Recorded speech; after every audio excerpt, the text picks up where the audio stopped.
Bienvenidos a una nueva clase de educación artística. Hoy veremos lo más importante del arte de vanguardia en la primera mitad del siglo XX. Pero ante todo haremos un breve repaso de lo que ocurría en el mundo en esos primeros años. Desde el punto de vista histórico, el primer tercio del siglo XX se caracterizó por grandes tensiones y enfrentamientos entre las potencias europeas. Entre 1914 y 1918 se desata la Primera Guerra Mundial. En esta gran guerra se vieron involucradas todas las grandes potencias industriales y militares de la época.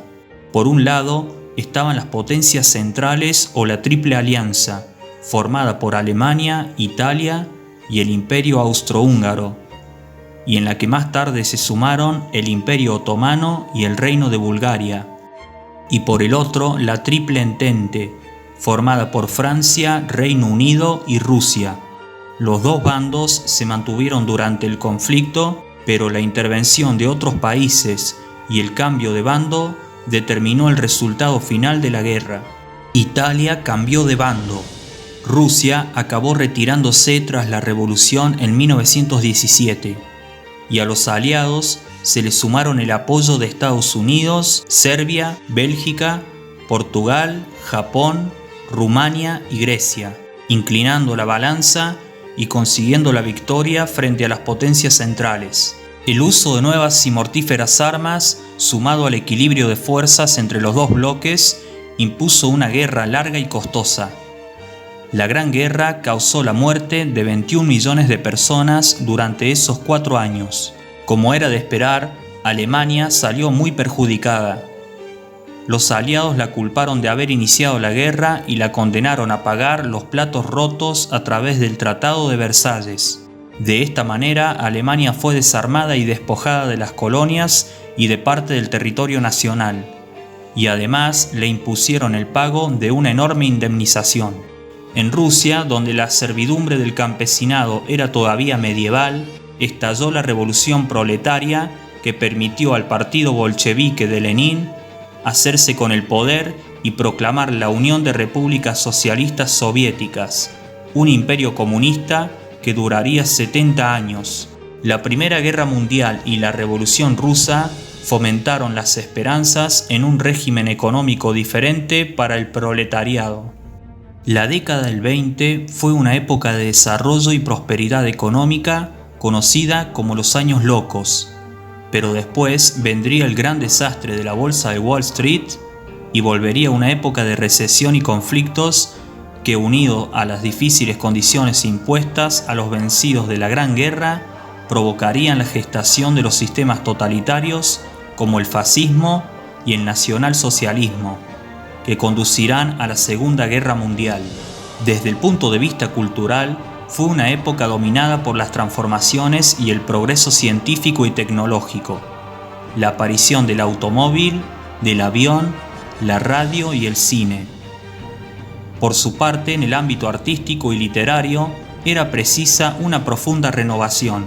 De esta voluntad de ruptura con lo anterior, de lucha contra el sentimentalismo, de la exaltación del inconsciente, de lo racional, de la libertad, de la pasión y del individualismo, nacerían las vanguardias en las primeras décadas del siglo XX. Durante los primeros años del siglo XX se produce un rechazo cada vez más radical al mundo precedente, a la gran herencia del arte del pasado de la Europa occidental. Este deseo de renovación dará lugar a movimientos artísticos muy diversos. Estos movimientos se suceden con extraordinaria rapidez, contrariamente a los estilos del pasado, de larga duración. Aunque ya en el siglo XIX se empiezan a cuestionar los principios sobre los que siempre se había fundamentado el arte, será en el siglo XX cuando se produzca una verdadera ruptura con el pasado artístico. Todos estos movimientos se englobarán en el concepto general de vanguardias.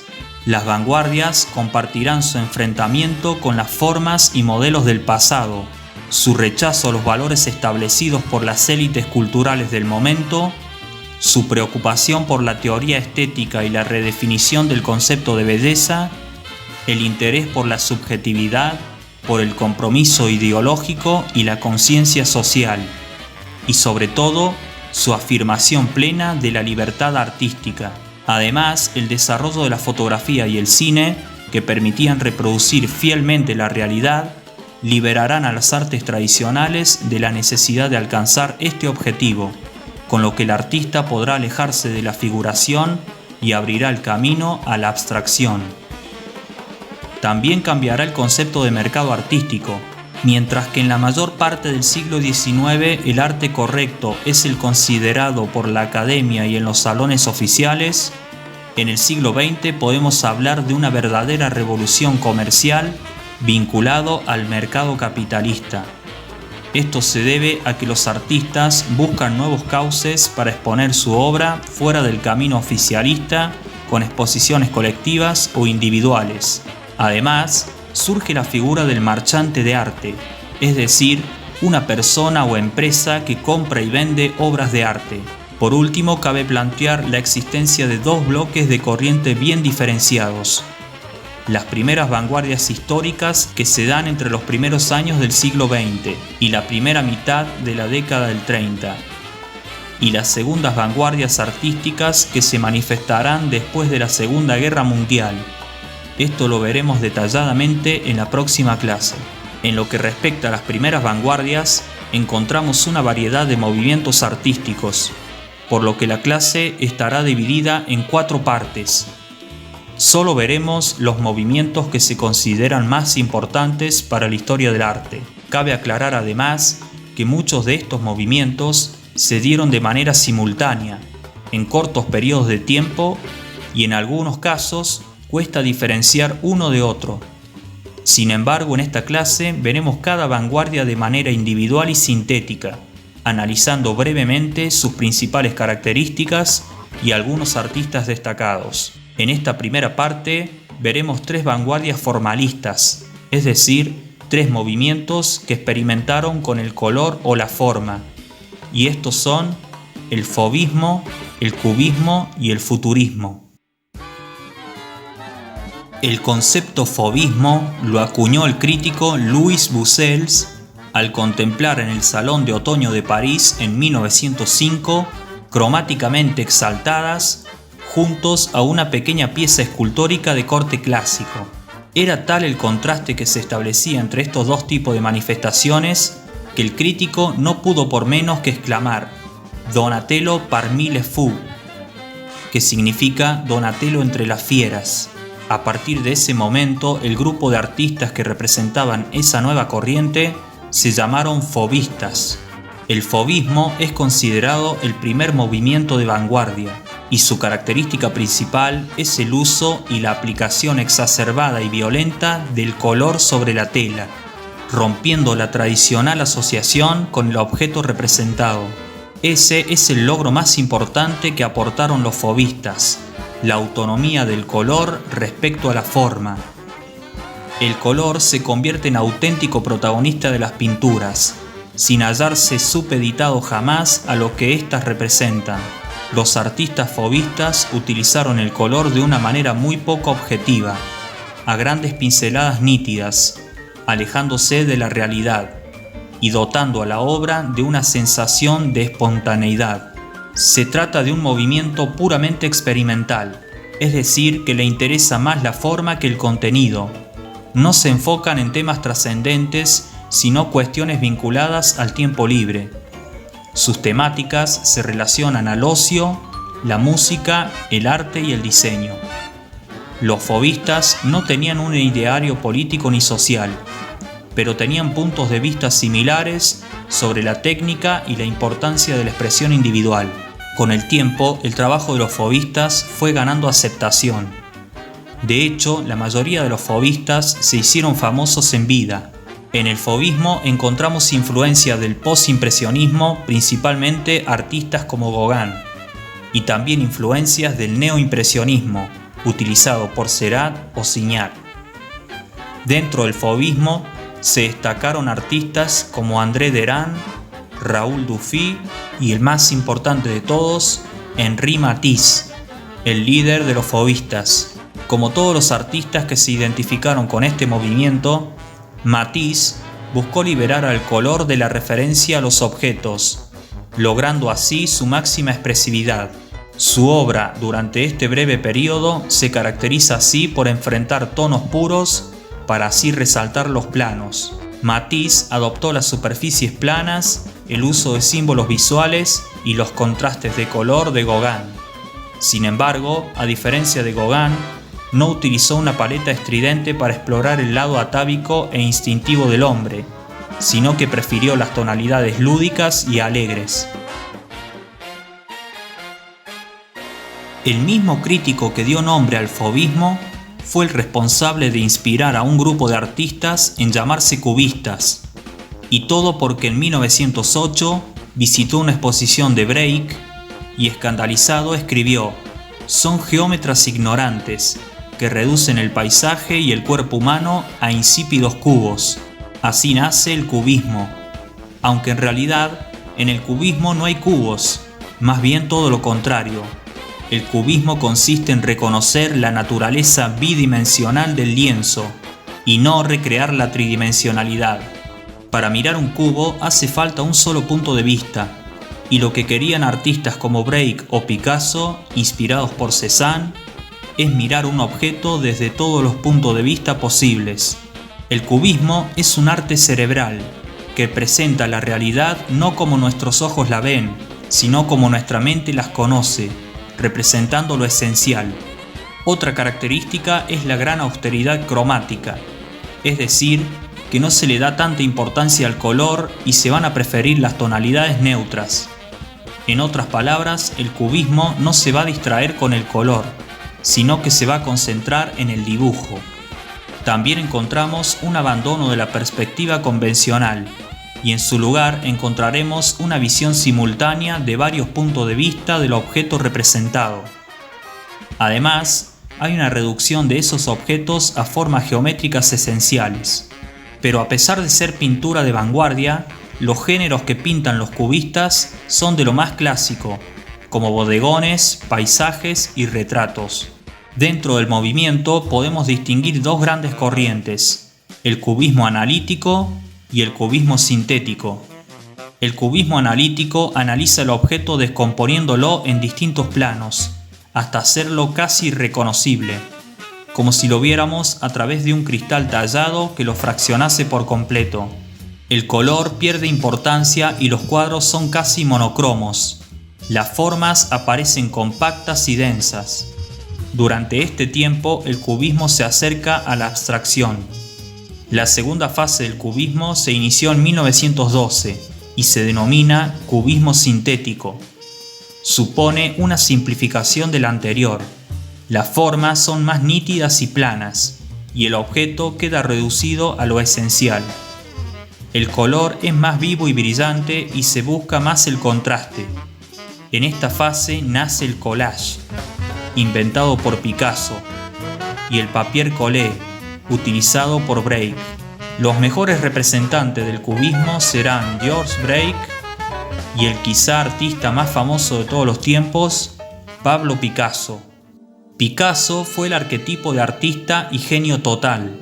Dejó huella en cada una de sus múltiples etapas, desde sus periodos azul, pasando por el rosa o blanco y negro, hasta llegar al cubismo que inventó. Picasso no pierde vigencia porque fue la figura central de todo el arte del siglo XX, un artista experimental pero ligado al pasado y con una obra que continuamente admite nuevas lecturas. Fue quizá también el artista más influyente. El arte contemporáneo es lo que es gracias a él. No podemos hablar de un estilo concreto. Su libertad estilística hizo que pasara de un estilo a otro sin transición. Su genio fue el material principal de su arte. En cuanto a sus obras cubistas, destacamos a las Señoritas de Aviñón, aunque su nombre real es Las Señoritas de la calle de Avinyó, una calle de Barcelona donde abundaban los burdeles. Picasso nos muestra en esta obra a 5 prostitutas barcelonesas y lo hace de un modo inédito hasta entonces. Lo hace al estilo cubista. aunque en realidad este cuadro es más bien protocubista, ya que el movimiento no existía aún. De hecho, el cubismo se inicia a causa del terremoto provocado por esta obra. Los colores son arbitrarios y también las estructuras en las que se apoya la pintura. Las dos figuras centrales aparecen de frente y, a pesar de su esquematismo, son las más convencionales en la representación y evocan la antigua escultura íbera e incluso las pinturas egipcias. La figura de la izquierda está pintada de perfil y el rostro ya se aproxima a una máscara primitiva. La figura de la derecha, de pie, es de gran simplicidad de líneas, geométrica, y el rostro ya no responde a los rasgos humanos, sino que es una auténtica máscara primitiva. En la esquina derecha del cuadro, la quinta figura aparece sentada de espaldas, pero sin embargo el pintor coloca el deshumanizado rostro de frente. La escena se completa con un bodegón de frutas situado a los pies de las figuras y en la parte central del cuadro.